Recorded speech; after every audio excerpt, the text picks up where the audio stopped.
என்னுடைய சின்ன வயசில் பிள்ளை பிராயத்தில் நான் வந்து நான் டீடைல் அப்படின்பாங்க. அப்போ அதில் வந்து old man and the sea Ernest ஹெமிங்கோட அந்த கதை சுருக்கம் தான். அதுவே நம்ம ரொம்ப அவ்வளோ பாதிக்கும். அதுவும் ஒரு எக்ஸாம் டயத்தில் வந்து ரொம்ப முந்தின நாள் படித்தப்போ இவ்வளோ நல்ல கதையை படிக்காமல் விட்டுட்டோமே அப்படின்னு தோணுச்சு. அப்போ இருந்தே எனக்கு கடல் மீதான ஒரு புரிதல், ஒரு சின்ன பற்று அப்படிங்கிறதெல்லாம் உண்டு. இந்த படத்துக்கு வந்து பார்த்திங்கன்னா நம்ம ஃப்ளாட் சர்ஃபேஸில் எடுக்கிற மாதிரி ஷூட் பண்ண முடியாது.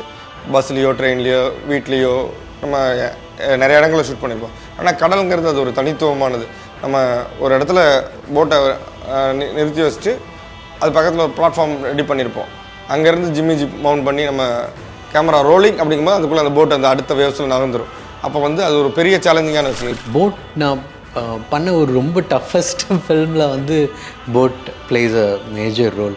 அந்த ஒரு கடலுக்குள்ளே ஒரு போட், அந்த போட்டில் சில மனிதர்கள், அந்த ஒரு லிமிட்டேஷன். பட் அதுக்குள்ளே அந்த கான்வர்சேஷன்ஸ்லையும் அவங்களுக்கு உள்ளுக்குள்ளே நடக்கிற ஒரு உள்ளுக்குள்ளேயே ஒரு சின்ன வார் மோட் இருக்கும். அப்புறம் ஒரு ஷார்க் ஒன்று இருக்கும். இந்த மியூசிக்கல்லி எல்லாத்தையுமே சொல்கிற விஷயம் வந்து பயங்கர சேலஞ்சிங்காக இருந்துச்சு. 2 விஷயம் இருந்தது. அவன் அந்த நேவி போட்டில் ஒரு கொள்ளு உடச்சிட்டு வருவார். அவர்கிட்ட வேறு டேங்க் இருக்கும். நம்மக்கிட்ட நம்ம நார்மல் போட்டில் என்ன கொண்டு போவாங்க, ஒரு சிவில் விளக்கு, அதுக்கு கீழே என்ன கொண்டு ஒரு வரைக்கும் விளக்கு, இந்த மாதிரினா இதே காலகட்டத்தில் இருந்தது. இப்போ இருந்தால் அதே ஃபீல் ஒர்க்கு. ஆனால் எப்படி பண்ணுறதுங்கிறது அதை நாங்கள் ஒரு சேலஞ்சாக எடுத்து பண்ணோம். இதை வந்து காட்சிப்படுத்தணும் அப்படிங்கும்போது அதுக்கு வந்து ஒரு பலமான டெக்னீஷியன் டீம் தேவை. அதுக்கு வந்து முதல்ல வந்து cameraman, art director, music director இதெல்லாமே வந்து இதை உருவகப்படுத்துறதுக்கு தேவைப்பட்டாங்க. ஸோ கேமராமேன் வந்து மாதேஷ் மாணிக்கம், ப்ரொடக்ஷன் டிசைனர் வந்து திரு டி சந்தானம் அவர்கள். அவர் இன்றைக்கி இல்லை நம்ம கூட. பட் அவருக்கு டெடிகேட் பண்ணி தான் படத்தை தொடங்கியிருக்கோம். பட் அவர் ஆரம்பத்தில் இந்த போட் எப்படி இருக்கலாம் அப்படின்னு நான் வந்து ரொம்ப ரஃப்பாக ஒன்று வரைஞ்சி என் மைண்டில் இருந்ததை, நான் அந்த காலகட்டத்தில் பார்த்ததை, எங்கள் ரெஃபரன்ஸில் இருக்கிறத ஒன்று சொன்னோம். அப்படி போட்டே இப்போ கிடையாது அப்படின்ட்டு கிட்டத்தட்ட தமிழ்நாடு ஈஸ்ட் கோஸ்ட் ஃபுல்லாகவே அந்த போட்டை தேடி நிறைய சுற்றினோம். கேரளாவில் போய் அந்த மாதிரியான ஒரு போட் எடுப்போம்னோ அப்புறம் எங்களுக்கு ராமேஸ்வரத்திலே கிடச்சது. அதை எடுத்து அவர் ரொம்ப ஃபைன் டியூன் பண்ணி அதில் வந்து நிறைய விஷயங்களை மாற்றி அந்த காலத்து போட்டாக கொண்டு வந்து மூங்கில் ஒரு துடுப்பு வச்சுருப்பார். அது ரொம்ப நல்லா இருக்கும். ஈவன் அவங்க வச்சுருக்க ஹேண்ட்பேக்கு, அதில் இருக்க ஒரு மண்ணெண்ணெய் ஊற்றுற ஒரு டின்னு, அந்த மீன் வலை, இது எல்லாத்தையுமே அந்த பீரியட் மூட முதல்ல கொண்டு வந்தோம். போட்டோட சன்லைட்டோட ஆங்கிளுக்கு தகுந்த மாதிரி போட்டை கொஞ்சம் அட்ஜஸ்ட் பண்ணி ஷூட் பண்ணியிருப்போம். ஒரு பக்கம் கொஞ்சம் க்ரீனரியாக இருந்துச்சு, கொஞ்சம் ப்ளூவாக இருந்துச்சு. ஒரு சில நாள் ஓவர் காஸ்ட்டில் ஷூட் பண்ணும்போது ரொம்ப கிரேவாக இருக்கும். இது எல்லாத்தையும் டிஐயில் மேட்ச் பண்ணுறதுக்கு வந்து ரொம்ப டைம் எடுத்துக்கிச்சு. இன்னொன்று வந்து மேஜிக் மாஸ்க்லாம் யூஸ் பண்ணி பாலாஜி கலரிஸ்ட் ரொம்ப கஷ்டப்பட்டு தான் பண்ணி கொடுத்தாரு. சாங்ஸ் எல்லாமே கொஞ்சம் சேலஞ்சிங்காக இருந்துச்சு. இந்த 2 சாங் எஸ்பெஷலி ஒரு குத்து.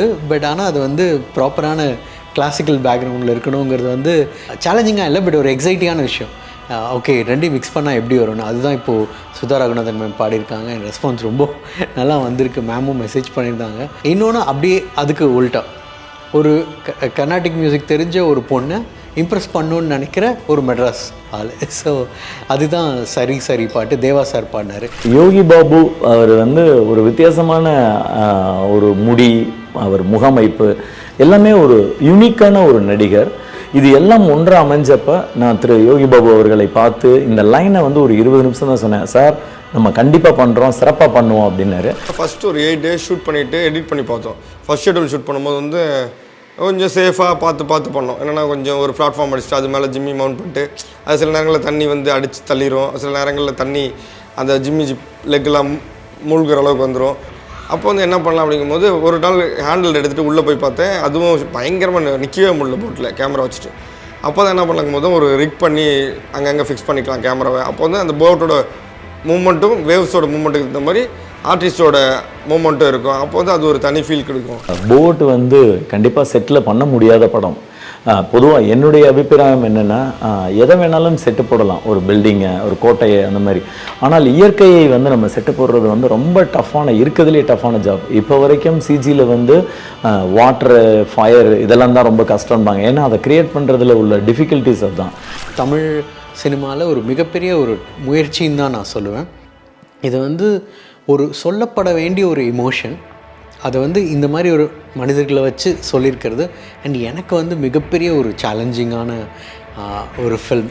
ஸோ இந்த படம் வழக்கமான படத்தை விட ஒரு புது அனுபவத்தை தரும். ஏன்னா முழுக்க கடல்லே இருக்கிறதுனால ஒரு கடலுக்குள்ளே போனால் என்ன அனுபவம் இருக்குமோ அது இருக்கும். ஸோ நிச்சயமாக இந்த படம் வந்து ஒரு சுவாரஸ்யத்தோடையும் ஒரு புது அனுபவத்தோடையும் உங்களுக்கு இருக்கும் அப்படின்னு நான் சொல்லிக்கிறேன்.